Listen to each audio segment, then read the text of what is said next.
श्रीमद् रामायणम्। अयोध्या के युवराज की, अयोध्या के युवराज की, अयोध्या के युवराज की, अयोध्या के युवराज की, अयोध्या के युवराज की।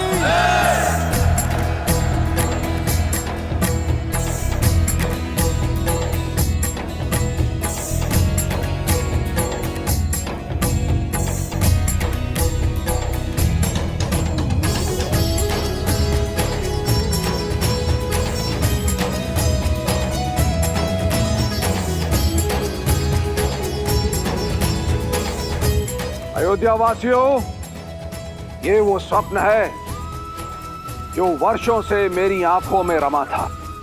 ये वो आशा है जो मेरी प्रजा के मन में बसी थी। ये वो प्रकाश है जो सूर्य वंश में रमा रहेगा। और ये वो कीर्ति है जो इक्ष्वाकु की विजय गाथाओं में रमी रहेगी।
श्री रामचंद्र कृपालु भजुमन हरण भव भय दारुणम्। नव कंज लोचन कंज मुख कर कंज पद कंजारुणम्। सिया राम, सिया राम, सिया राम, सिया राम। आदर्श और मर्यादा की है ये कथा महापावनम्। काट मद श्री से मिला दे श्रीमद् रामायणम्। श्रीमद् रामायणम्। सिया राम, सिया राम, सिया राम, सिया राम।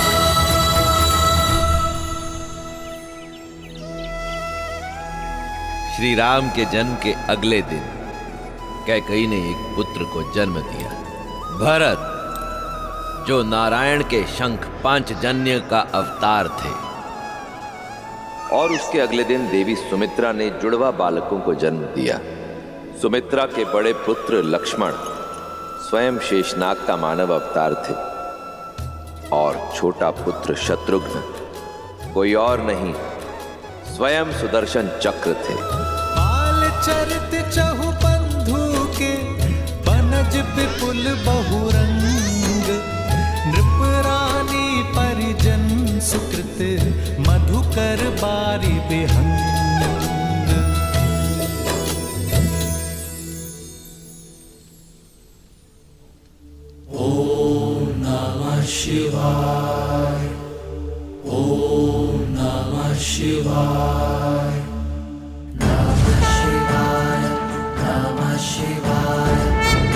नागेन्द्रहाराय त्रिलोचनाय भस्मान्तरागाय महेश्वराय नित्याय शुद्धाय दिगम्बराय तस्मै नकाराय नमः शिवाय।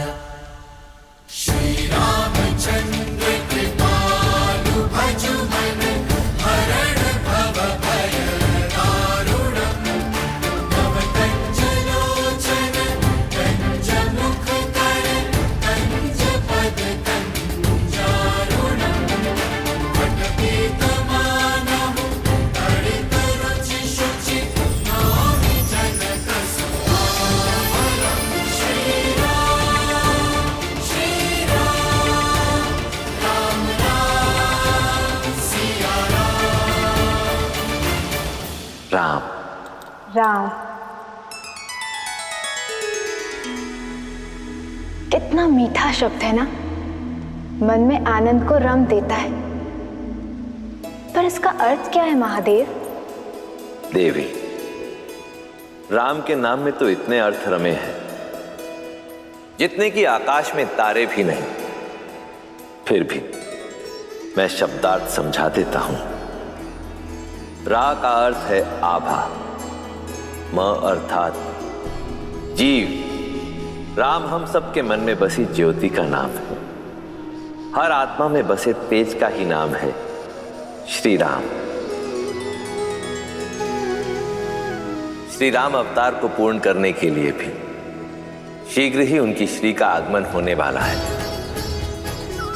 जहां इधर अयोध्या में राम नाम का सूर्योदय हुआ है, वहीं दूसरी ओर मिथिला नगरी में श्री की किरणें आने वाली हैं। मिथिला, जहां से ज्ञान का प्रकाश पूरे भारत में फैलता था, पर जहां 12 वर्षों से अकाल ने अपने पांव पसारे हुए थे। किसानों की आंखें आकाश ताकती थीं कि कब मेघ आएंगे, पर कुछ बरसता था तो केवल सूर्य का ताप। पशु पक्षी मवेशी प्राण त्याग रहे थे और मनुष्य बनते जा रहे थे पिंजर। जो नगरी अज्ञान दूर भगाती थी, अब वहां की प्रजा वहां से पलायन को विवश थी। और सबसे अधिक विवश हो रहे थे राजा जनक। सूखी धरती विकल जनकपुर, पसरी घोर निराशा। अकाल की मार का प्रजा को अब एक ही समाधान दिखाई दे रहा है महाराज। मिथिला की भूमि से पलायन। क्या हम इन्हें अन्न नहीं दे पा रहे हैं? 12 सालों में नगर के सभी भंडार खाली हो चुके हैं। अन्न का एक भी दाना अब शेष नहीं बचा महाराज। इंद्रदेव को प्रसन्न करने के कई प्रयास करके देख लिए, किंतु कोई परिणाम नहीं निकला महाराज जनक। अन्न और जल के साथ साथ समस्त मिथिला वासियों की आशा भी अब समाप्त हो गई। पशु गाय बैल सबको मुक्त कर दिया गया है, हल रख दिए गए हैं। राजा सिंहासन पर इसलिए नहीं बैठता कि वो घट रही समस्या पर दृष्टि रखे। राजा के पास हल का दृष्टिकोण होता है। प्रजा राजा पर विश्वास रखती है, तो राजा को उनकी आस नहीं टूटने देनी चाहिए। राजन, अब आप क्या करेंगे? वही जो राजा का धर्म है। प्रजा ने हल रख दी है, राजा को हल ढूंढना होगा। प्रजा में कोई आस लौटानी होगी।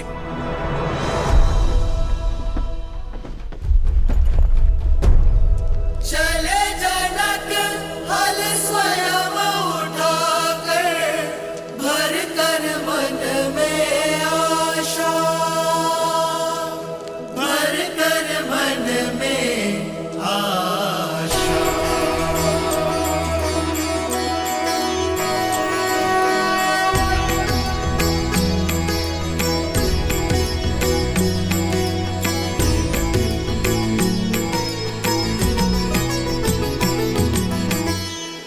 हे महादेव, मैं नहीं जानता कि मैं सफल हूंगा कि नहीं,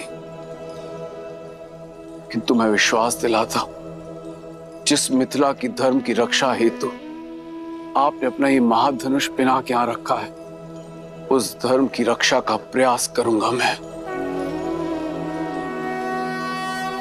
यदि वर्षा की अनुपस्थिति से यहां के खेत अपनी नमी खो चुके हैं, तो जनक अपने श्वेत से यहां की भूमि में नमी वापस लेकर आएगा। मेरा साथ दीजिएगा महादेव, मेरा साथ दीजिएगा।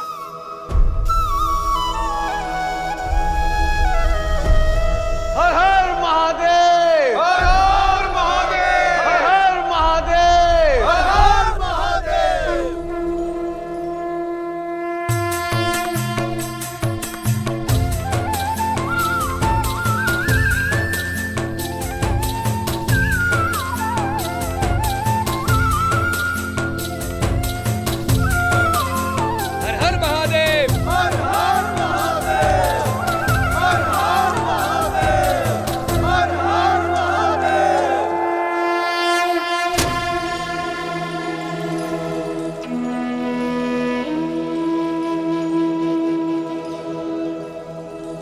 चले जनक हल स्वयं उठाकर, भर कर मन में आशा।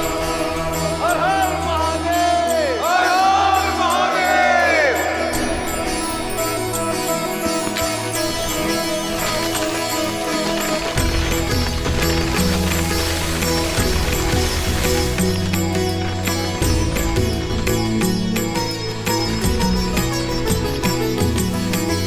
बंजर भूमि कृपहल चलाए, चारु कलश में संतति पाए। छवि को देख आनंदित राजा, बरसने लगे नैन बरसे आकाशा।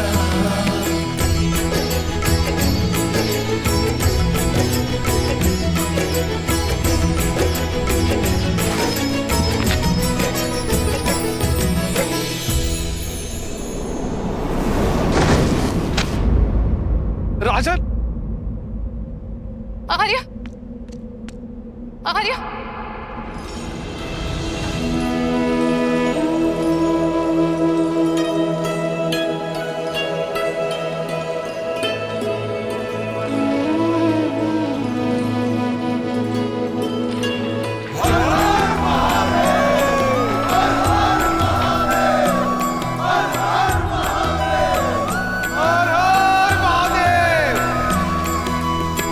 बंजर भूमि कृपहल चलाए, चारु कलश में संतति पाए।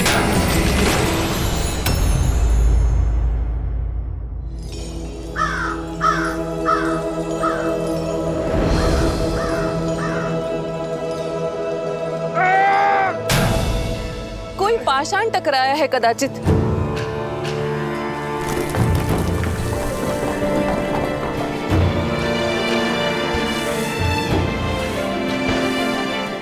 आर्य, यहाँ पेटी?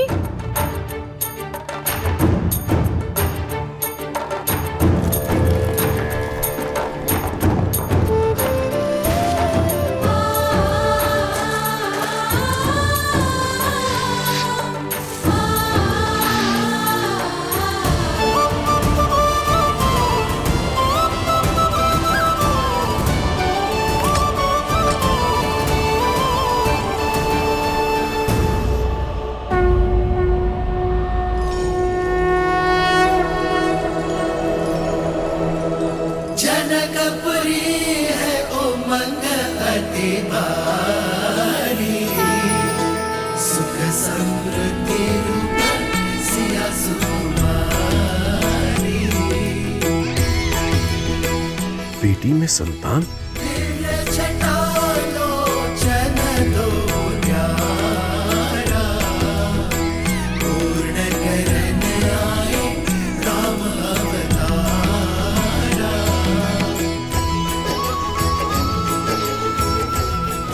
किस दिन रखोगे इसे यहाँ?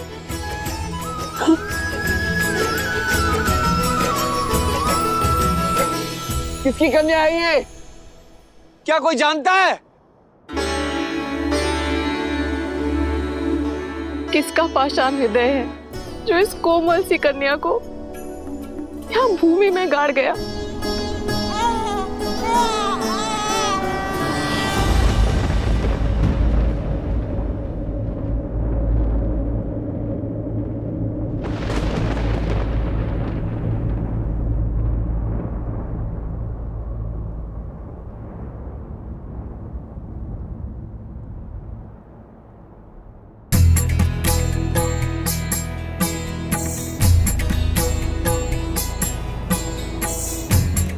राजन, ये कोई साधारण कन्या नहीं, दिव्य है।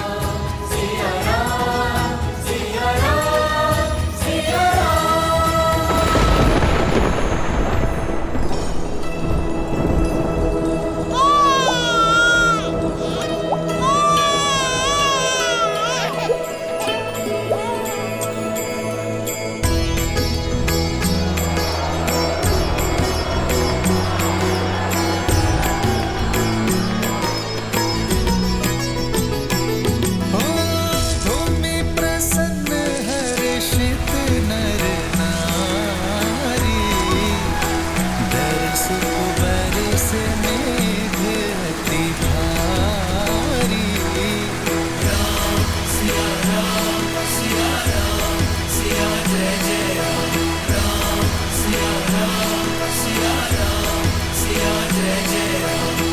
घड़ी पवन भई मिथिला पुनीता, प्रभु काज प्रगति श्री बंसीता।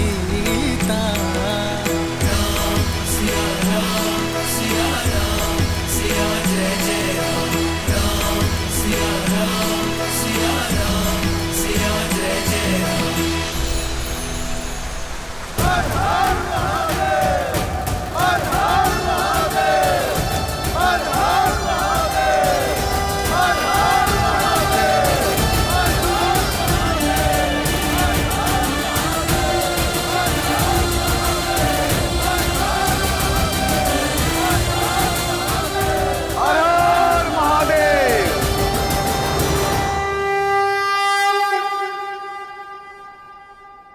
हे महादेव, मैं नहीं जानता कि कन्या कौन है, किंतु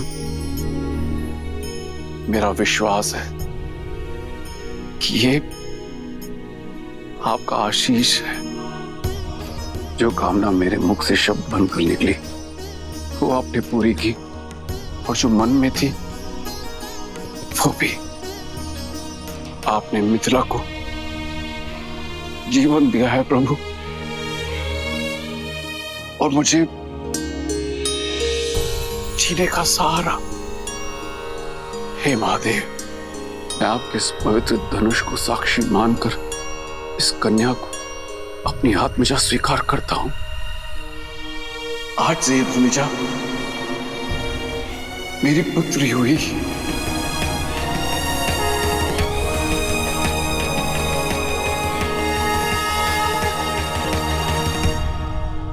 राजन, ये कन्या आज वैशाख मास के शुक्ल पक्ष की नवमी तिथि पर कुंभ राशि में इस संसार में आई है। लग्न मिथुन और गण देव है। इसी कारण इस सुकन्या का नाम वर्णमाला के सा अक्षर से होना चाहिए। स से हल्के सीत के प्रार से प्रकट हुई है।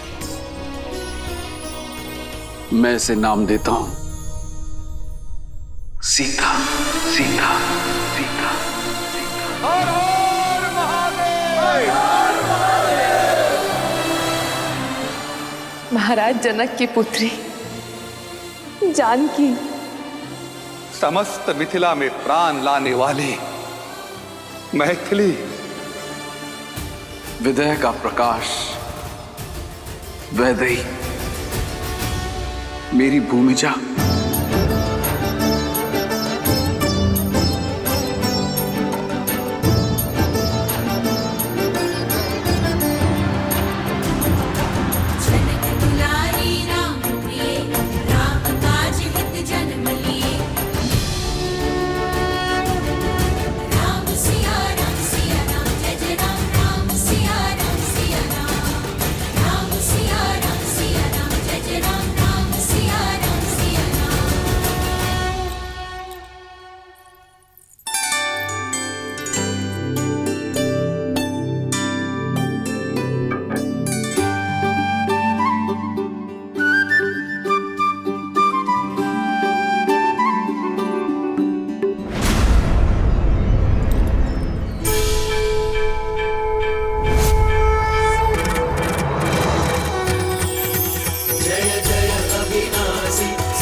छोटी महारानी ने राजकुमार लक्ष्मण को लाने के लिए कहा है।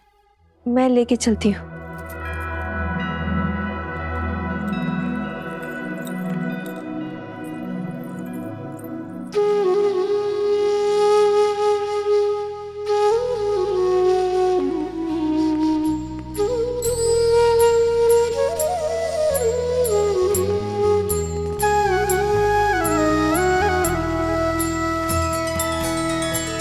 भगवान के अवतार का केवल नहीं गुणगान है, कैसे नारायण बने नर इसका पावन ज्ञान है।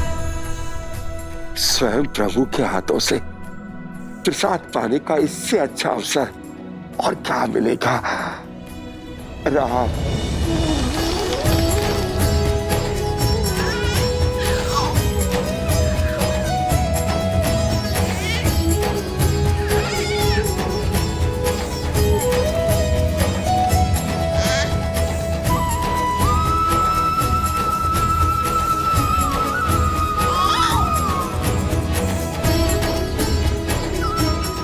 राम,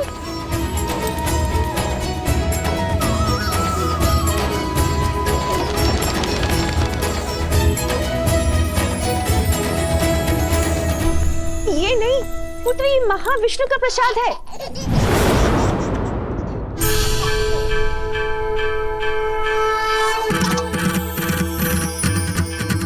जय जय अविनाशी सब घटवासी व्यापक परमानंदा।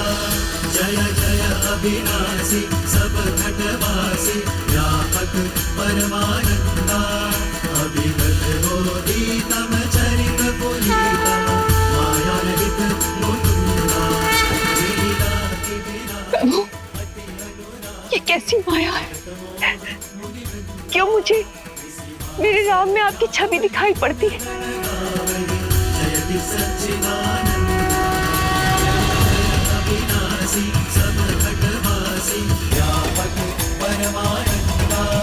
अभिगत बोधितम चरित पुनीतम मायारहित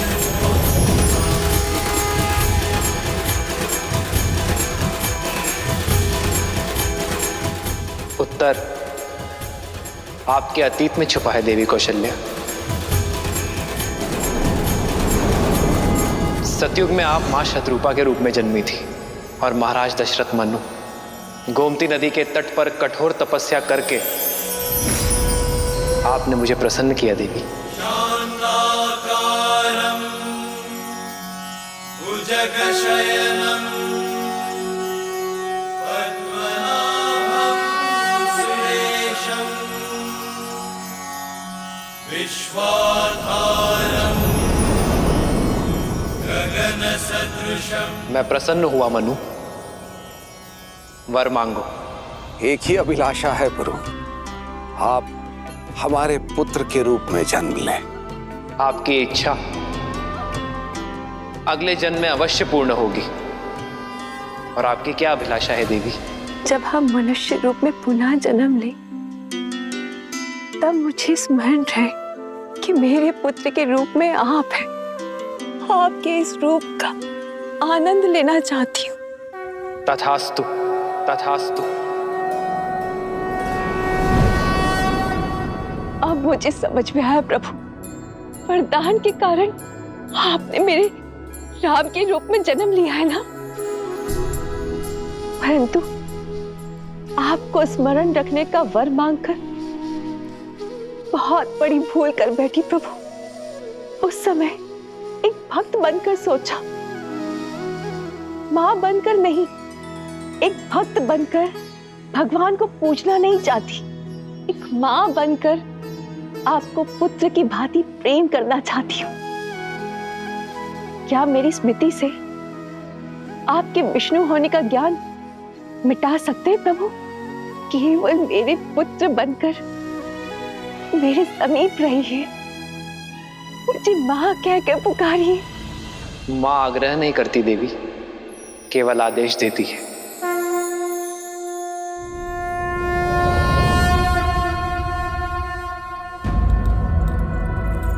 माँ, भगवान के अवतार का केवल नहीं गुणगान है, कैसे नारायण बने नर इसका पावन ज्ञान है।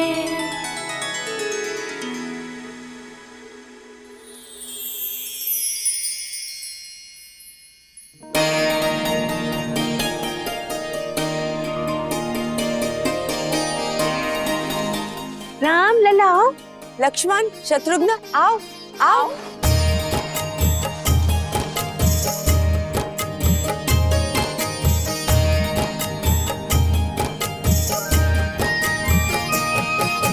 ठुमक ठुमक ठुमक ठुमक ठुमक ठुमक ठुमक ठुमक ठुमक चलत रामचंद्र ठुमक ठुमक ठुमक चलत रामचंद्र बाजत पैजनिया बाजत पैजनिया ठुमक चलत रामचंद्र बाजत पैजनिया बाजत पैजनिया। देखा पिता के प्रेम का बल। पिता के प्रेम का बल नहीं, ये पिता का छल है। चलिए हमारे पुत्रों को हमारे पास आने दीजिए। गिरत भूमि लटपटाय, गिरत भूमि लटपटाय, घाय मात गोद लेत, घाय मात गोद लेत, दशरथ की रनिया, दशरथ की रनिया। ठुमक चलत रामचंद्र बाजत पैजनिया, बाजत पैजनिया। समय पंख लगाकर उड़ रहा था। राम के आनंद में 8 वर्ष कब बीत गए किसी को आभास तक ना हुआ। श्री रामचंद्र कृपालु भजु मन हरण भव भय दारुणम्। श्री रामचंद्र कृपालु भजु मन हरण भव भय दारुणम्। भव कंज लोचन कंज मुख कर कंज पद कंजारुणम्। कंदर्पागणित अमित छविनव नील नीरद सुंदरम्।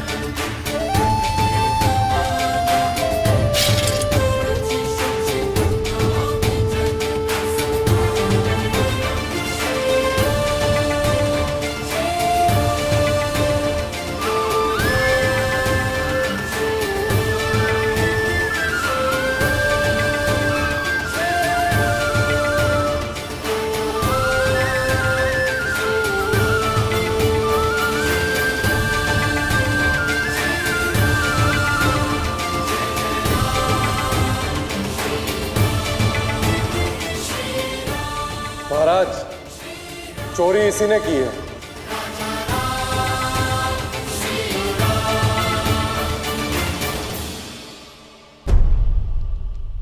पर पिताश्री, हमें इससे पूछना चाहिए ना, इसने चोरी क्यों की? अपराधी, कुमार के प्रश्न का उत्तर दो। तुमने चोरी क्यों की? भूख महाराज, व्यापार ठप हो गया, संतान की भूख देखी नहीं गई। पिताश्री, आप कहते हैं ना कि प्रजा भी हमारी संतान होती है। इसे दंड नहीं, अवसर की आवश्यकता है।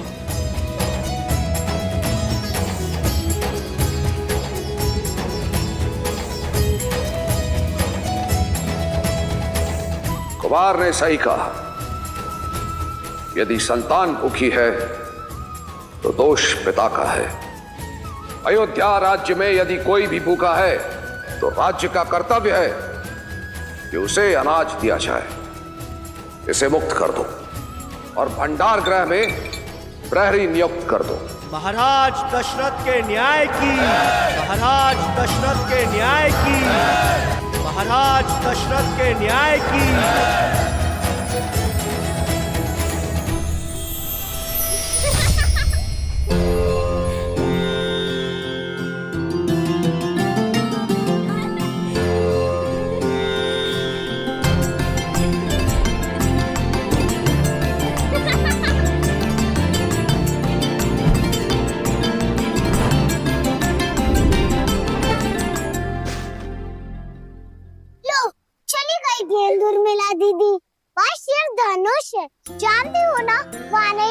था? गेंद तो फंस गई धनुष में। तुम जानती हो ना उर्मिला, धनुष में कितना भार है? सैकड़ों लोग मिलकर ही इसे हिला पाते हैं। अब कौन मेरी गेंद लाएगा?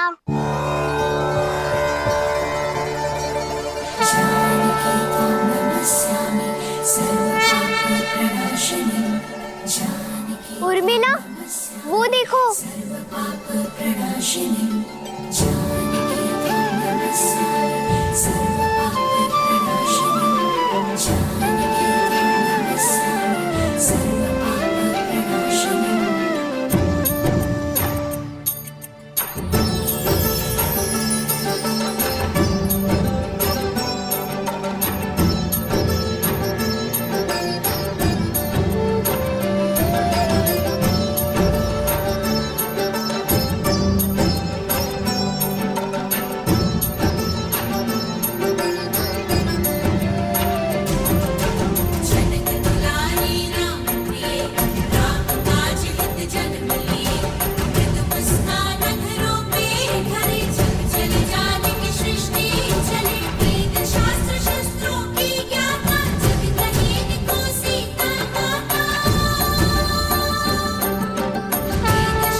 सुना कैकई, महाराज प्रतिदिन राम को राजसभा लेकर जाते हैं। उन्हें लगता है कि राम का मुख उनमें करुणा जगाता है। ये तो अति शुभ है। राम मेरा सबसे बड़ा पुत्र है, अयोध्या का भावी युवराज है। यदि राम के कारण प्रेम और दया का भाव फैल रहा है तो उसमें समस्या क्या है? और भरत का क्या? भरत का क्या? भरत राम का छोटा भाई है। राम जैसा तेजस्वी भाई उसका नेतृत्व करेगा और उसके तीनों छोटे भाई उसकी सहायता। ये सोचकर ही मन आनंद से भर उठता है। क्या कर रही हो मंत्रा? सारे केश उखाड़ दोगी क्या? केशों के उखड़ने की पीड़ा है, अपने पुत्र के भविष्य की नहीं। कैकई, राम के पास तो है ना महारानी कौशल्या, पर तुम राम के फेर में अपने जन्मे पुत्र को भूल बैठी हो। कैकई, राम के अतिरिक्त भी कुछ सोचा है? भरत की शिक्षा दीक्षा का समय हो गया है, क्या वो योग्य बन पाएगा? बात तो बिल्कुल सही कह रही हो मंत्रा। हम तीनों माताएं राम के प्रेम में ऐसे डूब जाते हैं कि भरत छोड़ो, अन्य किसी छोटे युवराज के विषय में विचारने का समय ही नहीं मिलता। कैकई, मैं तुम चिंता मत करो, समय रहते मैं महाराज से अवश्य इस बारे में बात करूंगी। कैकई, मेरा पुत्र राम कितना विलक्षण है।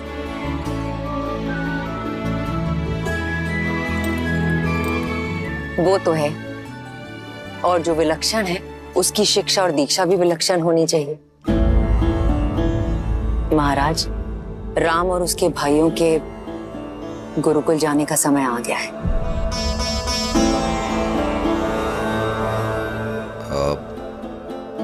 मुझे एक आवश्यक कार्य याद आ गया। महाराज,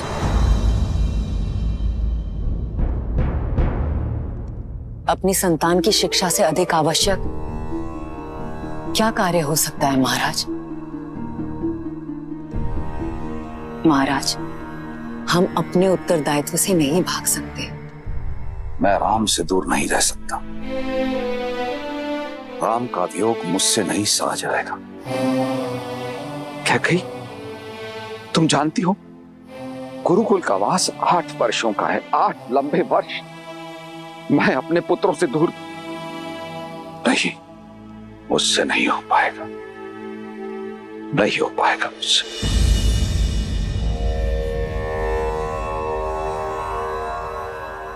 आप भी तो गए थे, मेरा भाई भी गया था। महाराज, हम अपने स्वार्थ के लिए अपनी संतान के भविष्य को नहीं बांध सकते हैं। एक चिड़िया भी अपनी संतान को उड़ना सिखाती है, उसके पंख नहीं काटती। आप बताइए मुझे, समस्या क्या है?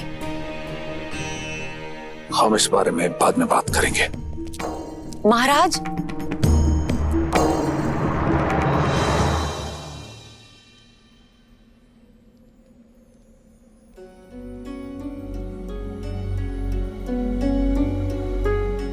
अपने कर्म फल से मुक्त नहीं हो पाओगे। तुमने 2 अंधों के जीवन का सहारा छीना है। श्रवण की भांति अपने धर्म रक्षक पुत्र के वियोग में तरस तरस कर मरोगे तुम। पिता महाराज,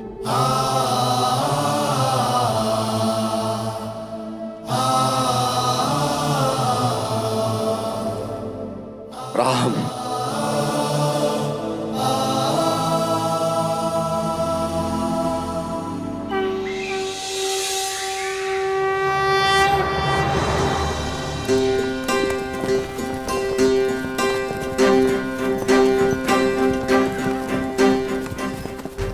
या कस के पकड़ो, आंखें लक्ष्य पर,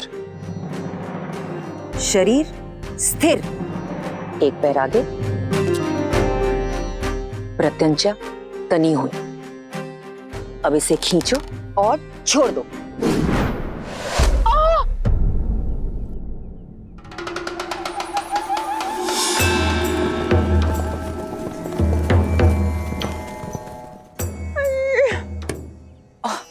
मंत्रा, मर गई।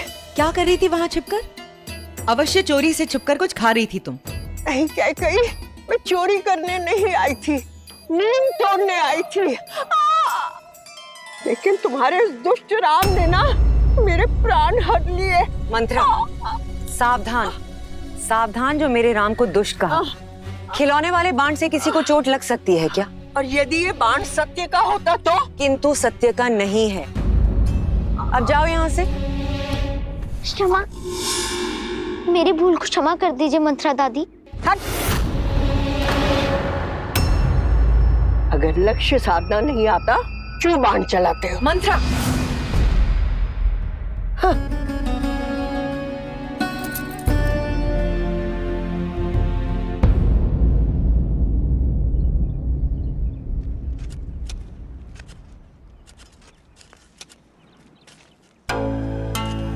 आप जानते हैं महाराज, आज क्या हुआ? आज मैं कुमारों को बाण चलाना सिखा रही थी। भूल से राम का बाण मंत्रा को लग गया। मंत्रा ने ऐसा अभिनय किया जैसे सच में चोट लगी हो। मैंने तो उसे डांट के भगा दिया, किंतु राम बहुत दुखी हो गया था। कह रहा था अगर ये वास्तविक बाण होता तो किसी निर्दोष की जान जा सकती थी। कहता है बिना जांचे कभी बाण नहीं चलाएगा।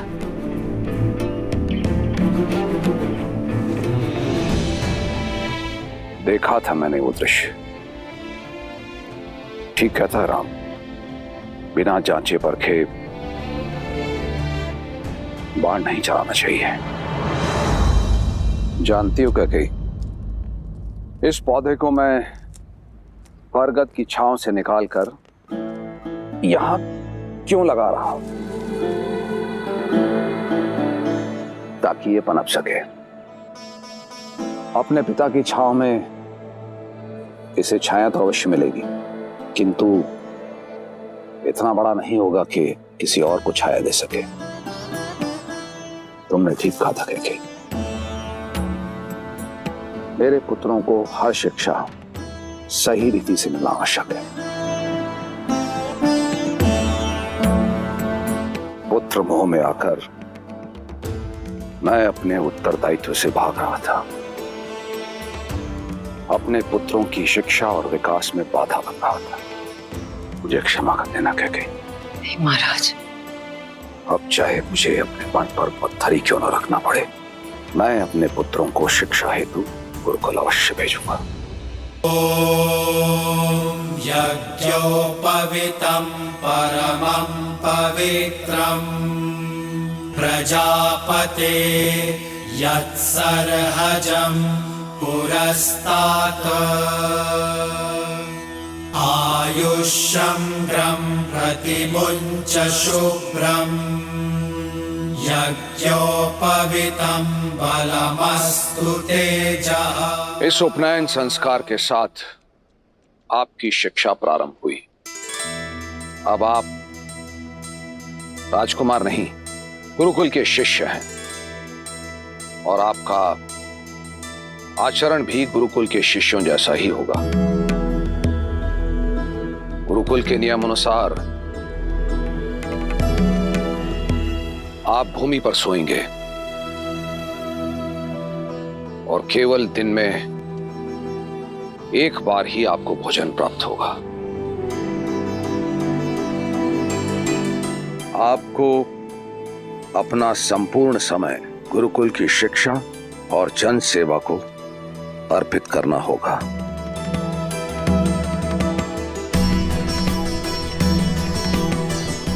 आयुष्मान भव। पुत्र, अपना ध्यान रखना। जी पिताश्री, मैं अपना और अपने भाइयों का ध्यान रखूंगा। राम, आज से गुरुदेव तुम्हारे पिता और उनकी पत्नी अरुंधति तुम्हारी माता। उनका आदर, आज्ञा का पालन और सेवा करना ही तुम्हारा धर्म है पुत्र। एक वीर योद्धा बनकर लौटना पुत्र, जिसका हर बाण लक्ष्य साधे। वो रघुवंशी बनना जिनका धर्मी रक्षा और सेवा हो। आयुष्मान भव, प्रसन्न रहो।